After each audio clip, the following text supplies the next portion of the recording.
법원이 김용현 전 국방부 장관 변호인 중에 한 명인 권우현 변호사에 대해서 추가로 감치 5일을 선고했습니다. 앞서 첫 감치 재판을 받는 중에도 권 변호사가 재판부에 막말을 한 게 알려졌습니다. 변호인들은 법정 밖에서도 뜻을 굽히지 않았습니다. 권모라는 자는 재판부를 향해서 해보자는 거냐, 공수처에서 봅시다, 이렇게 진술을 했습니다. 해보자는 것이냐는 저희가 당연히 변호인으로서 또 그리고 또 한 사람의 국민으로서 보장받는 절차적인 불복 절차가 있습니다. 어떤 욕설이나 모욕이 있는 것도 아닌데 스스로 위신이 행해졌다고 판사가 자의적으로 판단하는 것입니다. 송혜원 의원님, 그러면 이 변호인들 한 명은 이제 15일인 거고 한 명은 5일이 더해져서 20일이 된 건데 언제 감치가 실행이 되는 겁니까?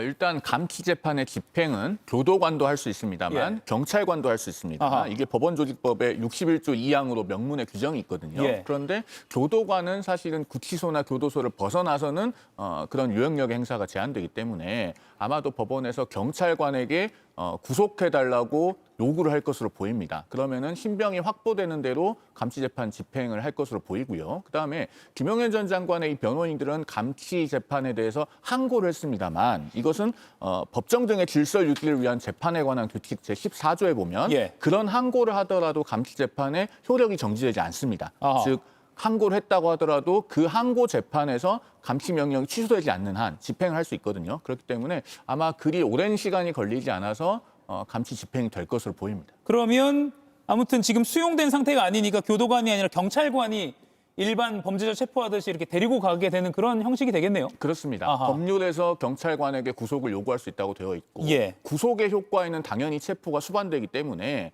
이것은 경찰관이 체포에 나서서 감치 집행을 하게 될 것이다. 이렇게 보시면 정확하겠습니다. 예, 뭐 소동이 일어나는 그 자체가 지난 한덕수 전 총리 공판이었죠. 거기에 증인으로 김용현 전 장관이 출석하려고 했을 때 그 장면이 생생하게 녹화가 됐고 시청자 여러분들도 다 봤기 때문에 이진관 부장판사가 더 말씀하시면 감치합니다라고 했는데 계속 말했고요. 그래서 감치하겠습니다라고 그걸 선언한 그 장면을 모두 다 보셨기 때문에 글쎄요. 모든 사람에게 평등하게 법원의 판단이 적용돼야 된다는 그 전제로 보면 언제 될까 이렇게 목 빠지게 기다리는 자체가 조금 어불성설인 것 같기도 합니다. 조윤삼 위원님. 그런 맥락에서 김용현 전 장관 측이 낸 그 변호사 동석 불허한 건 위헌이다. 이 헌법소원이 헌재에서 각하가 됐어요. 이거는 어떤 의미로 받아들여야 될까요?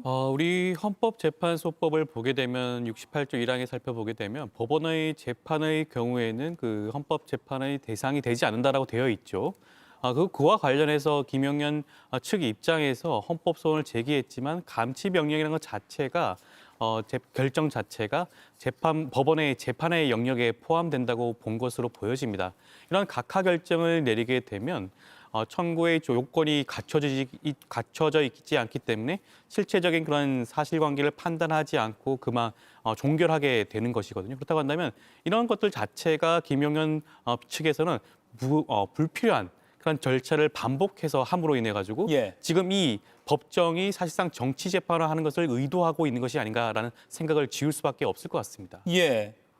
감치 집행이 언제 되는지도 많은 관심이 있기 때문에 저희가 속보로 또 들어온 대로 바로 방송 중에도 전해드리겠습니다. 그런가 하면 오늘 국민의힘 김기현 전 대표, 현 의원의 부인이 특검에 첫 출석했습니다.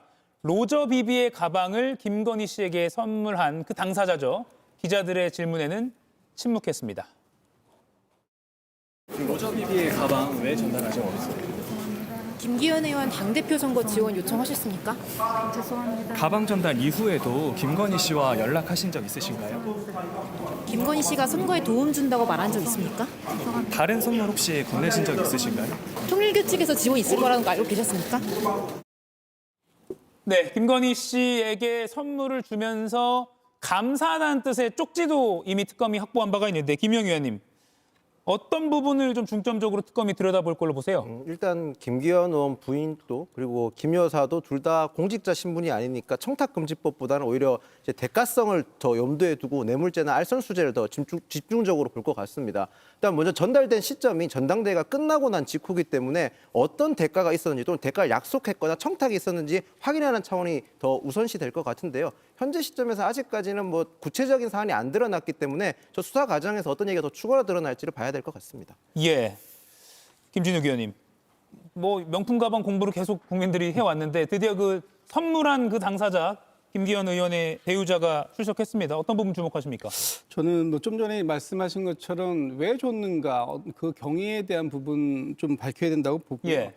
그보다 더 중요한 부분은 어떤 도움을 줬길래 큰 힘이 되었다라고 얘기를 하는 것인가. 과연 이 대통령과 대통령의 부인이 정당의 어떤 당무에 개입할 수 없는데도 불구하고 어떤 도움을 줬다라고 했기 때문에 그 부분에 대해서 감사를 표현한 거 아닙니까?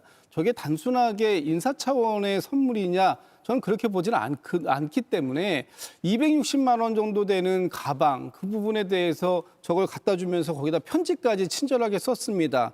그렇다면 도대체 무슨 도움을 줬는가? 그 도움에는 구체적으로 통일교와의 연관성상이 있는 것인가? 통일교가 또 김건희 씨와의 전화 통화를 통해서 언제든지 말씀 주시라라는 얘기를 했다거나 또는 그런 취지의 얘기를 했다거나 아니면 도와주셔서 고맙다라는 취지의 얘기를 서로가 주고받았다면 분명히 조직적으로 어떤 선거에 그 당내 경선에 개입하려고 하는 그런 취지가 있었다라고 보여지고 예. 그 부분에 대해서 특검에서는 집중적으로 좀 수사의 역량을 결집해야 되는 것이 아닌가 싶습니다. 예, 송영훈 의원님. 이게 단순히 뭐 명품백을 선물했다를 넘어서 김건희 씨가 또는 김건희 씨의 남편이 윤석열 당시 대통령이 당무에 개입했느냐 이것까지 확대가 될 거겠죠 아마? 그런 수순으로 가겠죠? 일단 질문에 답하기에 앞서서 예. 저도 국민의힘의 일원으로서 저 일에 대해서는 참 국민들께 사과드리고 싶습니다. 예. 물론 뭐 제가 사과를 할 수 있는 대표성을 갖고 있지는 않습니다만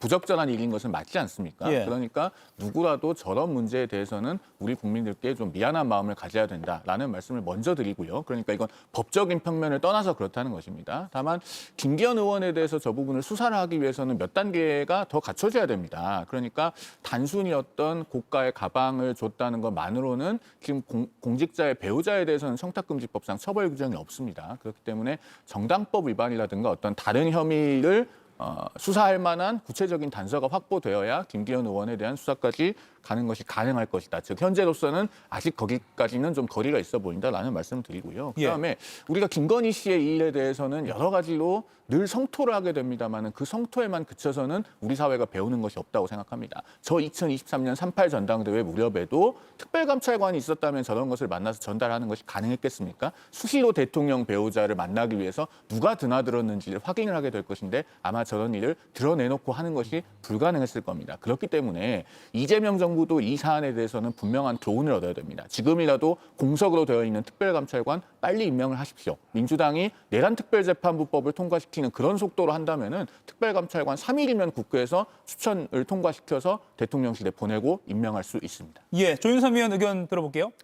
김기현 당시 대표에 대한 소환 조사는 반드시 필요하다고 하겠죠. 당시 당대표 선거를 떠올려 본다고 한다면 그 당시에도 다른 후보들을 주저앉히고 김기현 당대표가 당선되지 않았습니까? 그 과정에 윤심이 작용했다는 소문이 파다했죠. 현실적으로도 그랬고요. 그리고 그 뒤에 김기현 지도부가 어떠한 모습을 보였습니까? 사실상 그 용산의 명령을 하달받는 그런 출장소 개념의 그런 당을 운영하지 않았다는 그런 평가가 많지 않습니까? 그렇다고 한다면 그 연결고리가 충분히 논의해 볼 수 있고 수사해 볼 수 있는 그런 영역이라고 할 수가 있겠고요. 단순히 그런 그 백이 넘어간 것뿐만 아니라 백이 왜 넘어갔냐? 그런 감사의 의미가 누구를 위한 감사입니까? 김기현 당대표가 당시에 당선되었기 때문에 거기에 대한 감사의 의미 아니겠습니까? 그렇다고 한다면 특검팀 입장에서는 그 부분 당연히 살펴봐야 될 문제라고 보여지는 것이고요. 물론 지금 당장 김기현 당시 대표에 대한 소환 조사가 이루어지기는 조금 이른 감이 있긴 합니다. 앞서 말씀하셨다시피 그와 관련된 부가적인 그런 입증 자료들을 확보한 다음에 소환 조사가 이루어지지 않을까 싶습니다. 예. 이가혁 라이브를 시청해 주셔서 고맙습니다. 이가혁 라이브는 평일 오후 5시 TV와 유튜브로 실시간으로도 함께 하실 수 있습니다.